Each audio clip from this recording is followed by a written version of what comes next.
দিনের ইবাদত অনেক সময় লোক দেখানোর জন্য হয়। কেমনে? আমি একটা মাহফিলে গেছি 3 বছর, লাগাতার 3 বছর একটা মাহফিলে গেছি। প্রথমবার যখন গেছি ওই সময় কালেকশন করতে দিয়েছে আমারে, হুজুর একটু কালেকশন করে দিয়ে, বড় মাদ্রাসা অনেক মানুষ, হুজুর একটু কালেকশন করে দিয়েন। ঠিক আছে, কালেকশন করে দিব ইনশাল্লাহ।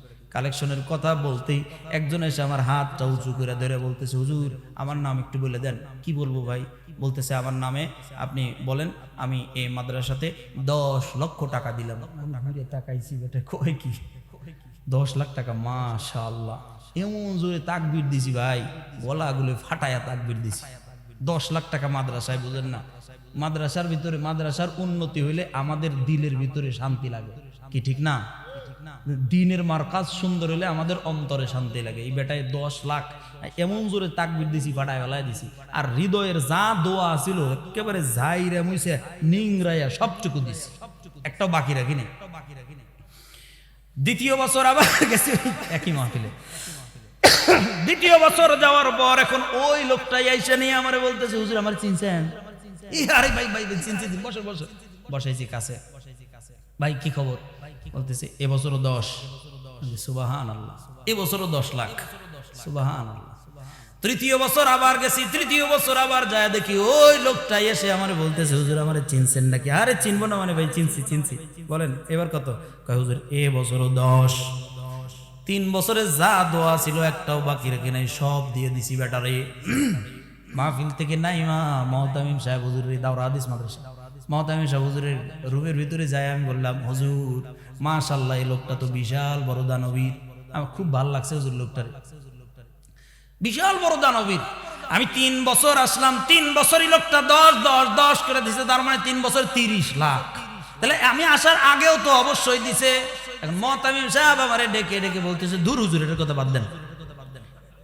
আমি কই কিরি ভাই, 10 লাখেও হুজুরের মন ভরে নাই, তার মানে এর চেয়ে বড় দানবীর মনে হয় আছে। হুজুর আরো কেউ আছে নাকি? কইলেন না তো। না না দূর, এটার কথা বাদ দেন হুজুর। আমি বললাম কেন হুজুর, কি হয়েছে? আমি বলতেছি হুজুর ঘটনা অন্যদিকে। হুজুর একটু বলেন না, একটু বলেন, আমারে বলেন। তার বলতেছে হুজুর শোনেন, এই লোকটা প্রথমবার যে 10 লাখ দিছে না, আমি বলি হ্যাঁ দিছে। দ্বিতীয়বার যে 10 লাখ দিছে না, আমি হ্যাঁ দিছে। তৃতীয়বার যে 10 লাখ দিল না, এই যে এই মাহফিলে যে 10 লাখ দিল না, আমি কয় হলো কত? কইছি 30 লাখ। কয় আল্লাহর কসম এই বেটা 30 টাকাও দেয়নি। আমি কই আল্লাহ এটা কি কইল রে? আমি সাথে সাথে কপালে একটা বাড়ি দেখে ইন্না লিল্লাহ। হুজুর আমার এমন মেজাজ খারাপ হয়েছে, কইছি এই বেটারে ধরে নিয়ে আসেন, ওর গলায় পাড়া দিয়ে আমি যা দোয়া করছি এটা বের করে নেব। এবারে 1 টাকাও দেয় নাই, কয় 1 টাকাও দেয় নাই হুজুর, 1 টাকাও না। এই এত মানুষের ভিতরে 10-15 হাজার মানুষ, এত মানুষের ভিতরে এই লোকটা এই মিথ্যা কথা কয় কেমনে? হুজুর ঘটনা আছে। কি ঘটনা? বলতেছে মনে করেন এই টাকা যে দেয় না মাদ্রাসায়, এটা কি এই 10-15 হাজার মানুষ জানে? জানি আমরা কমিটির কয়জনের হুজুর কয়টা। আর এই মানুষগুলো তো জানে যে কি আল্লাহর ওলি রে, সুবহানাল্লাহ, এইরকম মানুষই তো দরকার। হাই রে দানবীর, এই যে 10-15 হাজার মানুষ, এরা ভাবতেছে হাই রে দানবীর রে, এরকম মানুষই তো দরকার। মাদ্রাসায় 30 লাখ দিছে 3 বছরে, এর চাইতে বড় দানবীর আর কে হয়? ইদা খাতাবাহুমুল জাহিলুনা ক্বালু সালামা। আরে দুনিয়ার মানুষ, যদি আমি মালিকের খাঁটি বান্দায় পরিণত হইতে চাও, তাহলে যখন অজ্ঞ মানুষ তোমাদের সঙ্গে তর্ক বিতর্ক করতে আসবে, খবরদার অজ্ঞ মানুষদের সঙ্গে তর্ক বিতর্কে লিপ্ত হয়ে যাবা না, অজ্ঞদের সঙ্গে তর্ক বিতর্ক করবা না। কিছু অজ্ঞ মানুষ আছে দেখবেন তর্ক বিতর্ক করতে আসে কি নিয়া? দিন নিয়া, ধর্ম নিয়া, আল্লাহ নিয়া, কোরআন নিয়া, হাদিস নিয়া। কোরআনের ক বুঝে না, হাদিসের হ বুঝে না, কিন্তু দেখবেন পণ্ডিতির বেলায় বড় বড় পণ্ডিতি দেখায়, কিচ্ছু জানে না, কিন্তু এমন এমন কথা কইব মনে হয় ওর চাইতে বড় পণ্ডিত দুনিয়াতে আর কেউ নাই। আছে না বলেন এরকম মানুষ? ঘাড় বাঁকা করে নিয়ে মনে করেন পণ্ডিতি শুরু করে দেয়, অথচ জানে না কিচ্ছু ঘোড়ার ডিম, কিন্তু দেখায় আমি বিশাল পণ্ডিত। এমন ভাব দেখায় মনে হয় জাকির নায়েক ওর কাছে মাঝে মাঝে ফোন দিয়ে মাসলা জিজ্ঞাসা করে। এরকম পণ্ডিত কিছু আছে না? এই পণ্ডিত গুলো পাওয়া যায় কই জানেন? চায়ের দোকানে। সব দেখবেন চায়ের দোকানে। এক হাতে সিগারেট আর এক হাতে চা, নগ্ন বেহায়া নির্লজ্জ উলঙ্গ 56 ইঞ্চি টেলিভিশনের দিকে তাকায়া তাকায়া এক হাতে সিগারেট গায়ে, এক হাতে চা ধরে টানতেছে আর ডাক দিয়ে বলতেছে, এখন মসজিদে যে ইমাম আইছে এই ইমামের পিছনে নামাজ হয় না রে, আগেরটাই ভালো আছিল না, এই ইমামের পিছনে নামাজ না, এই ইমামের পিছনে নামাজ হয় না, আগের ইমাম ওইটা ভালো আছে। ফতুয়া দেওয়া শেষ, ইমামের পিছনে নামাজ হয় না, ফতুয়া শেষ। আছে না নাই? অথচ বসে রয়েছে কই, গান দেখতেছে, সিনেমা দেখতেছে, ওখানে বসে বসে ফতুয়া। আপনার কোনো কিছু লাগবে, কোনো ফতুয়ার দরকার, এখন আর মুফতি সাহেবের কাছে যাওয়া লাগে না, ইফতা বিভাগে এখন আর যাওয়া লাগে না, দাওরা হাদিস মাদ্রাসায় এখন আর ফতুয়া নেওয়ার জন্য যাওয়া লাগে না, বড় হুজুরের কাছে এখন আর ফতুয়ার জন্য যাওয়া লাগে না। কোনো সমস্যা হয়েছে, চায়ের দোকানে বসে আপনি খালি উঠান দেখবেন 10 জায়গা থেকে ফতুয়া চলে এসেছে। চায়ের দোকান এখন ফতুয়ার বোর্ড বানায় ফেলছে, জোরে কোন আছে না নাই? আল্লাহ রাব্বুল আলামিন বলেন, ইযা খাতাবাহুমুল জাহিলুনা ক্বালু সালামা। শোনো, যখন অজ্ঞ মানুষেরা তোমাদের সঙ্গে তর্ক বিতর্ক করতে আসবে, না না না, অজ্ঞদের সঙ্গে কোনো তর্ক করবা না, বিতর্ক করবা না, খবরদার। ক্বালু সালামা, যখন ওরা তোমাদের সঙ্গে বিতর্ক করতে আসবে, সুন্দর করে তাদেরকে বুঝায়া দাও, ভালো করে তাদেরকে বুঝায়া দাও, বুঝলে ভালো, না বুঝলেও ভালো। যদি না বুঝে সুন্দর করে বলবা, সালামা, তোমার উপর শান্তি বর্ষিত হোক, তুমি তোমার মতো চলো, আমি আমার মতো, তোমার সাথে কথা বলার টাইম আমার নাই। তর্ক বিতর্কে কোনোদিন শান্তি আনে না, যেখানে তর্ক বিতর্ক আছে ওই জায়গাতেই অশান্তি বিরাজ করে। এর কারণে 2 নম্বরে গুণ অর্জন করা দরকার আছে না নাই? করবেন তো ইনশাল্লাহ। এবার 3 নাম্বার, খুব মন দিয়ে শুনবেন, বয়ান শেষ, এই 3টাই বলবো আজকে, খুব মন দিয়ে শুনবেন। 3 নাম্বার, আল্লাহ রাব্বুল আলামিন ডেকে ডেকে বলতেছেন, বান্দা, যদি আমি মালিকের সত্যিকারের সাচ্চা গোলাম হতে চাও, তাহলে এই গুণটা তুমি অর্জন করবা। কি গুণ? আল্লাহ রাব্বুল আলামিন ডেকে ডেকে বলেন, আল্লাযীনা ইয়াবিতুনা লিরাব্বিহিম সুজদাও ওয়া কিয়ামা। বান্দারে, তুমি তোমার রবের জন্য রাতের কিছু অংশ নির্ধারণ করে দিবা, তুমি তোমার আল্লাহর জন্য রাতের কিছু অংশ নির্ধারণ করবা, তুমি তোমার রবের সামনে রাতের কিছু অংশ দাঁড়ায়া দাঁড়ায়া গোলামি করবা, তুমি তোমার রবের কুদরতি কদমে রাতের কিছু অংশ সিজদায় লুটায়া পড়বা। মনে রাখো গোলাম, পৃথিবীর যত মানুষ আমার রবের নৈকট্য লাভ করছে, এই পৃথিবীর জমিনের ভিতর থেকে যত মানুষ আমার আল্লাহর কাছাকাছি চলে গেছে, এই পৃথিবীর জমিনের ভিতর থেকে যত মানুষ আমার আল্লাহর ভালোবাসা পাইছে, এই পৃথিবীর জমিন থেকে যত মানুষ আল্লাহর ওলি হয়েছে, এদের আমলনামার ভিতরে অধিকাংশ আমলনামা হলো রাতের ইবাদত। রাতের ইবাদত বড় দামি, রাতের ইবাদত বড় দামি, রাতের ইবাদত ব্যতীত আল্লাহর নৈকট্য লাভ করা বড় কঠিন। কেননা রাতে যারা ইবাদত করে কেবলমাত্র শুধুমাত্র আল্লাহর জন্যই ইবাদত করে। রাত বাজে 3:30, ঘুম ভেঙে গেছে হঠাৎ করে, 3:30 চোখ খুলে গেছে, ঘড়ির দিকে তাকায় দেখে 3:30। যখন ঘড়ির দিকে তাকাইছে 3:30, পাশের দিকে তাকায় দেখতেছি বিবিটা গভীর ঘুমে নিমজ্জিত, বিবি গভীর ঘুমে নিমজ্জিত। পাশের ঘরে খেয়াল করে দেখে সন্তানগুলো বিভরে ঘুম পাড়তেছে, পাশের ঘরেই তাকায় দেখতেছি মা বাবা গভীর ঘুমে নিমজ্জিত। চারদিকে খেয়াল করে দেখে চারদিকের কোলাহল গুলো বন্ধ হয়ে গেছে, চারদিকের পশু পাখি গুলো কিচির মিচির বন্ধ করে দিছে, সবাই যেন চারদিকে ঘুমায়, কেউ জাগা নাই, কোনো শব্দ নাই, কোনো শব্দ নাই, কোনো আওয়াজ নাই। ঠিক এমন সময় একজন আল্লাহর গোলাম রাত্রিবেলায় 3:30টার সময় লাফ দিয়ে বিছানা থেকে উঠছে, দৌড়ায় গিয়া ওযু বানাইছে, ঠান্ডা পানি দিয়া উযু বানায়া নামাজ বিছায়া যেই লোকটা যায় নামাজে দাঁড়ায়, এই লোকটা দুনিয়ার কোনো মানুষের জন্য দাঁড়ায় না, কেবলমাত্র শুধুমাত্র আমার আল্লাহর জন্যই দাঁড়ায়। জোরে কোন ঠিক কিনা? আর দিনের বেলায় যত ইবাদত অনেক সময় মানুষ দেখানোর জন্য হয়, দিনের ইবাদত অনেক সময় লোক দেখানোর জন্য হয়। কেমনে? আমি একটা মাহফিলে গেছি 3 বছর, লাগাতার 3 বছর একটা মাহফিলে গেছি। প্রথমবার যখন গেছি ওই সময় কালেকশন করতে দিয়েছে আমারে, হুজুর একটু কালেকশন করে দিয়েন, বড় মাদ্রাসা অনেক মানুষ, হুজুর একটু কালেকশন করে দিয়েন। ঠিক আছে, কালেকশন করে দিব ইনশাআল্লাহ। কালেকশনের কথা বলতেই একজন এসে আমার হাতটা উঁচু করে ধরে বলতেছে, হুজুর আমার নাম একটু বলে দেন। কি বলবো ভাই? বলতেছে আমার নামে আপনি বলেন, আমি এই মাদ্রাসাতে 10 লক্ষ টাকা দিলাম। তাকাইছি বেটা, কয় কি 10 লাখ টাকা? মাশাআল্লাহ, এমন জোরে তাকবীর দিছি ভাই, গলাগুলো ফাটায়া তাকবীর দিছি। 10 লাখ টাকা মাদ্রাসায়, বুঝেন না? মাদ্রাসার ভিতরে, মাদ্রাসার উন্নতি হইলে আমাদের দিলের ভিতরে শান্তি লাগে, কি ঠিক না? দিনের মার্কাজ সুন্দর হলে আমাদের অন্তরে শান্তি লাগে। এই বেটায় 10 লাখ এমন জোরে তাকবীর দিছি, ফাটায় ফেলায় দিছি। আর হৃদয়ের যা দোয়া ছিল একেবারে ঝাইরা মুইছে নিংরাইয়া সবটুকু দিছি, একটাও বাকি রাখি নাই। দ্বিতীয় বছর আবার গেছি একই মাহফিলে। দ্বিতীয় বছর যাওয়ার পর এখন ওই লোকটাই আইসা নিয়ে আমারে বলতেছে, হুজুর আমার চিনছেন? আরে ভাই ভাই চিনছি, বসে বসে বসাইছি কাছে। ভাই কি খবর? বলতেছে এবছরও 10। সুবহানাল্লাহ, এবছরও 10 লাখ। সুবহানাল্লাহ। তৃতীয় বছর আবার গেছি, তৃতীয় বছর আবার যায় দেখি ওই লোকটাই এসে আমারে বলতেছে, হুজুর আমারে চিনছেন নাকি? আরে চিনবো না মানে ভাই, চিনছি চিনছি। বলেন এবার কত? কয় হুজুর এবছরও 10।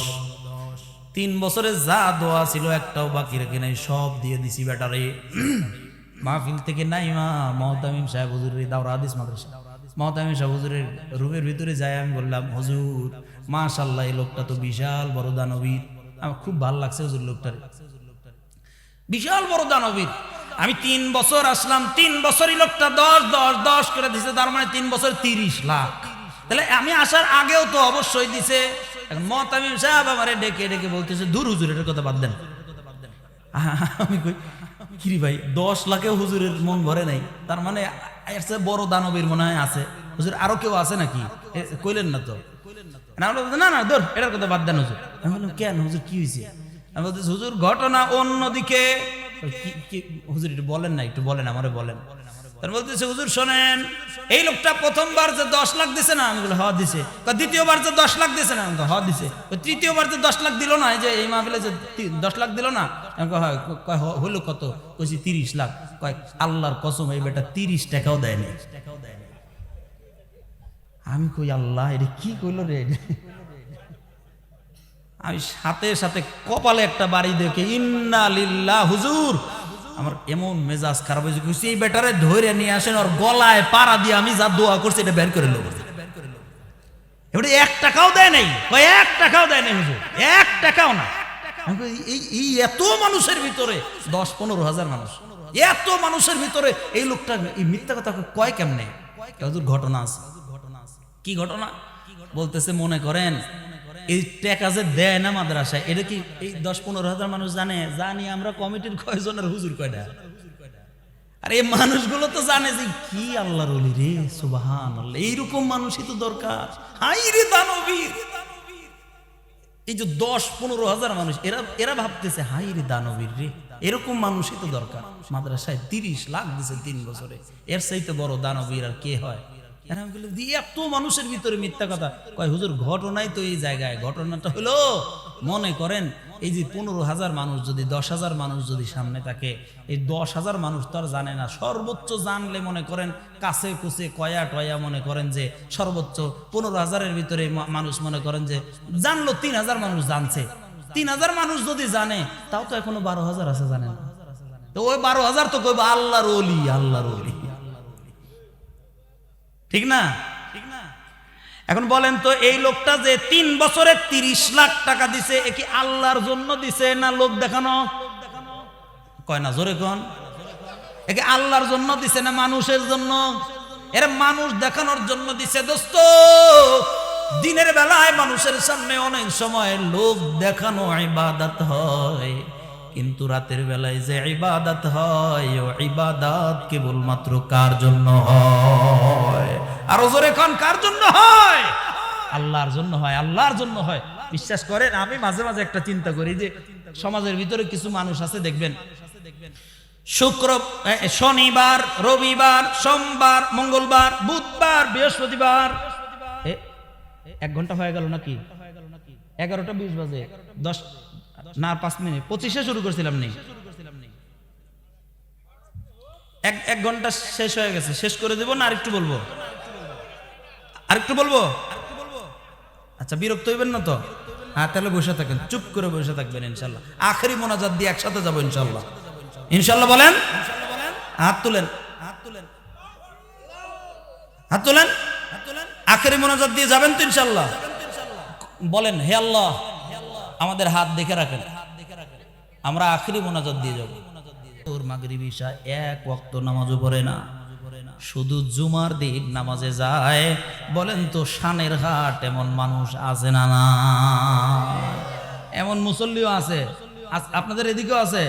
হ্যাঁ, আপনাদের কথা কিন্তু বলবো না, বলছি অন্য মানুষের কথা।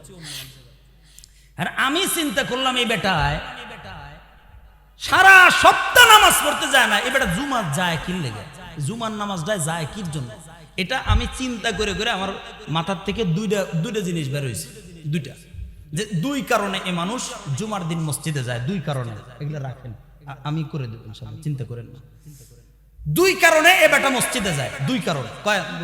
কয় কারণ? আমার মাথায় এসে আর কি 2 কারণ। 1 নাম্বার কারণ, সমাজের কিছু মানুষ আছে, এই মানুষের মুখের থেকে বাঁচার জন্য, সমাজের মানুষের কথা থেকে বাঁচার জন্য মসজিদে যায়। দেখবেন সমাজের ভিতরে কিছু মুখ ভাঙ্গা মানুষ আছে। মুখ ভাঙ্গা মানুষ বোঝেন? যে সামনে পাবে সঠিকটা বলে দিবে, রাগ করো আর বেজার হও, খুশি হও আর বেজার হও, এগুলো দেখার টাইম নাই ওর কাছে। যা ওর কাছে সঠিক মনে হবে টাস টাস করে কয়ে দেয়। আছে না এমন কিছু মানুষ? এমন কিছু মানুষ আছে। এই যে বেটা জুমার নামাজও পড়ে না, জুমাও পড়ে না যে বেটা, এমন এক মুখ ভাঙ্গা মানুষের সামনে পড়ে গেছে।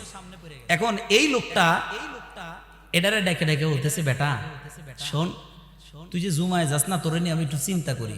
কি চিন্তা করেন আমারে নিয়ে? আবার কয় যে আমার জীবনে আমি সারা জীবন খালি আবু জেহেলের নাম শুনছি, মনে ইচ্ছা ছিল, ইস এই বেটারে যদি দেখতে পারতাম একটু, যে এই আবু জেহেল কিরকম আছিল, এর চেহারাটা কিরকম ছিল, এটারে যদি একটু দেখতে পারতাম।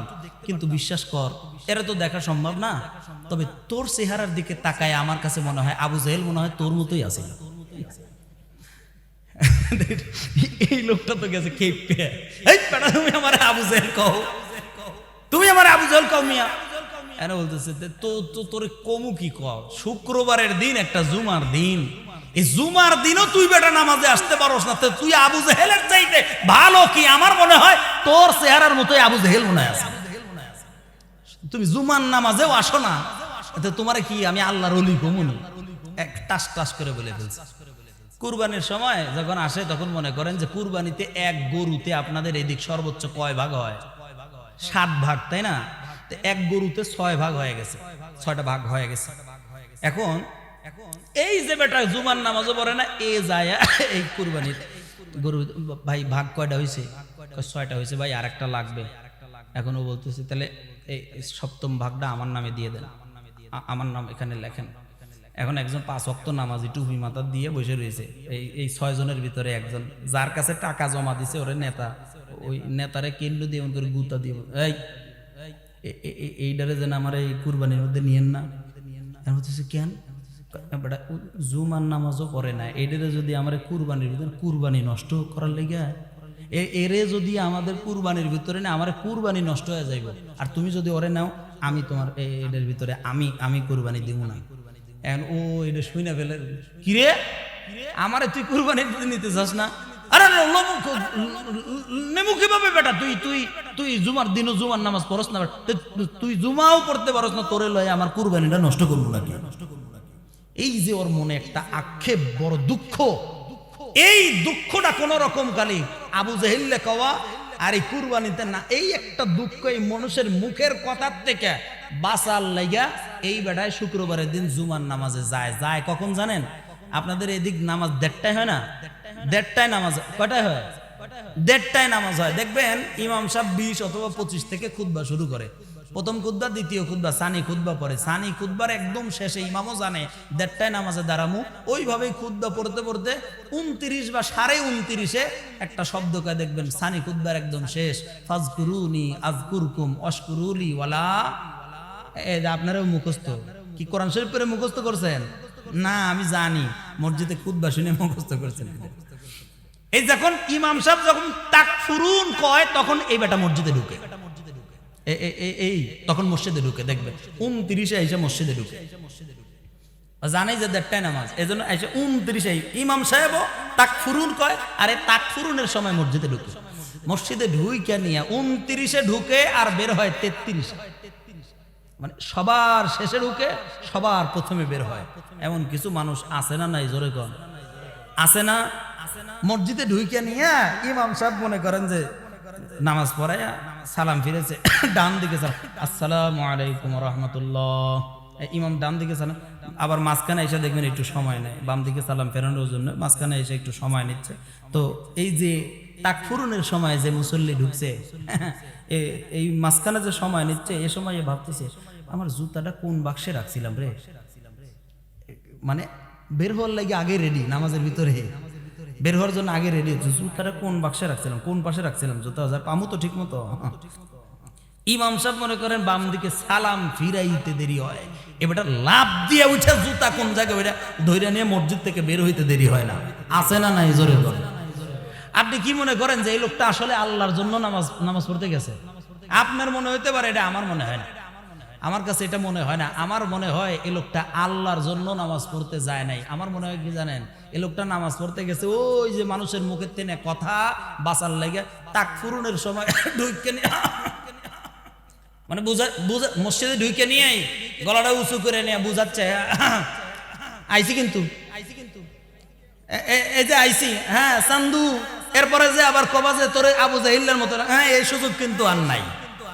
এই যে আমি জুমায় আসলাম, এরপরে যে কবা যে কুরবানির ভাগের ভিতরে নিমু না, এর সুযোগ কিন্তু আর নাই, আইসি, মানে হাজিরা কোন রকম হাজিরা দিয়েই বের হয়ে চলে আসে। আছে না? নাই, জোরে কন। এ কি আল্লাহর লেগে গেছে? মানুষ দেখানোর জন্য গেছে, কোনো না কোনো চাপে পড়ে মসজিদে গেছে, না হয় এই চাপে পড়ে, না হয় ওর বইয়ের চাপে পড়ে। দেখবেন যে আমাদের এলাকার, আমাদের দেশের মহিলারা একটু দিনদার হয়, ঠিক না? মহিলারা একটু দিনদার হয়, দিনের প্রতি, ইসলামের প্রতি এরা একটু নরম থাকে। যে বেটা শুক্রবারের দিনও জুমার নামাজ পড়ে না, এর বইয়ের আক্ষেপ এত কষ্ট, এর বইয়ের পাশের বাড়ির ভাবির কাছে যায়, কয় ভাবি সারা জীবন আল্লাহর কাছে দোয়া করছিলাম যে একটা নামাজি বেটার লগে আমার যেন আল্লাহ বিয়ে দেয়, কিন্তু এমন একটা ঘরে আইছি আমার মনে হয় যে পুরো একেবারে ফেরাউনের সংসার করতেছি ভাবি। এরকম কথা কোন আর কয়েন না, বেটা জুমার দিনও মসজিদে যায় না, সকাল বেলা থেকে দেখবেন শুরু করে দেয়। এটা দেখেন আজকে কিন্তু শুক্রবার, তাড়াতাড়ি কিন্তু মসজিদে যাবেন। মসজিদে যখন আজান হয় তখন একেবারে রাগে খালি হাড়ি বাতিল খালি জোরে জোরে খালি শব্দ করে, সব মানুষ মসজিদে যাচ্ছে, আপনি কুড়ের মতো কুড়িয়ে ধরছেন নাকি? আপনি ঘরের ভিতরে শুয়ে আছেন, তাড়াতাড়ি মসজিদে যান। এই বইয়ের যন্ত্রণা সহ্য করতে না পাইরা মসজিদের ভিতরে যায় আর বাড়ায় আসে। আছে না? নাই। এটা কি আল্লাহর জন্য গেছে? দিনের বেলার ইবাদত অনেক সময় মানুষ দেখানোর জন্য হয়, কিন্তু রাতের ইবাদত হয় কার জন্য? জোরে বলেন, কার জন্য? এর কারণে রব্বুল আলামিন ডেকে ডেকে বলে, ওয়াল্লাযীনা ইয়াবিতুনা লিরাব্বিহিম সুজদাও ওয়া কিয়ামা। গোলাম, রাতের কিছু অংশ তুমি তোমার রবের জন্য দিয়া দিবা, রাতের কিছু অংশ তুমি তোমার আল্লাহর জন্য নির্ধারণ করবা, রাতের কিছু অংশ তুমি তোমার রবের সামনে দাঁড়াবা, রাতের কিছু অংশ তুমি তোমার রবের কুদরতি কদমে সিজদায় লুটায় পড়বা। এরে গোলাম, কেন তুমি রাতে ইবাদত করবা মনে রাখো, কেন আল্লাহর সামনে তুমি দাঁড়াবা? এই কারণে যে অচিরেই তোমাকে তোমার রবের সামনে দাঁড়ানো লাগবে।